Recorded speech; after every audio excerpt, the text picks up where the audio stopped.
অবৈধ একটি মাদ্রাসার তালাবন্ধ শৌচাগার থেকে উদ্ধার করা হলো ৪০ জন বন্দী নাবালিকাকে। চাঞ্চল্যকর এই ঘটনাটি ঘটেছে উত্তরপ্রদেশের বহরাইচে। বুধবার ঘটনাটি ঘটলেও পুলিশ তা জানিয়েছে বৃহস্পতিবার।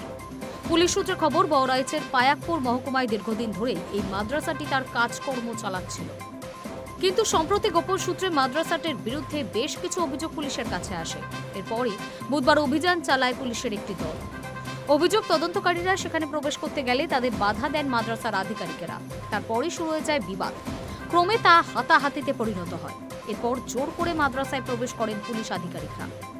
জানা গিয়েছে, তল্লাশির পর অবৈধ ওই মাদ্রাসার তালাবন্ধ শৌচাগার থেকে উদ্ধার করা হয় ৪০ জন নাবালিকাকে। তাদের বয়স ৯ থেকে ১৪ বছরের মধ্যে। কিন্তু কি কারণে তাদের তালাবন্দি করে রাখা হয়েছিল তা এখনো স্পষ্ট নয়। ইতিমধ্যেই ঘটনার তদন্ত শুরু করেছে পুলিশ। পুলিশ সূত্রে আরও জানা গিয়েছে, মাদ্রাসাটি নিবন্ধিত ছিল না, অবৈধভাবে তারা কার্যক্রম চালাচ্ছিল।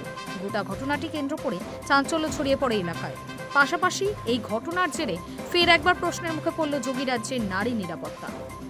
পয়কপুরের sub divisional magistrate Ashwini Kumar Pandey বলেন, মহিলা পুলিশ কর্মী শৌচাগার থেকে ওই নাবালিকাদের উদ্ধার করেন। নাবালিকারা প্রত্যেকেই আতঙ্কিত, কথা বলার পরিস্থিতিতে নেই। অন্যদিকে সব দিক খতিয়ে দেখে ঘটনার তদন্ত করা হবে আশ্বাস দিয়েছেন পুলিশ আধিকারিক। High news network.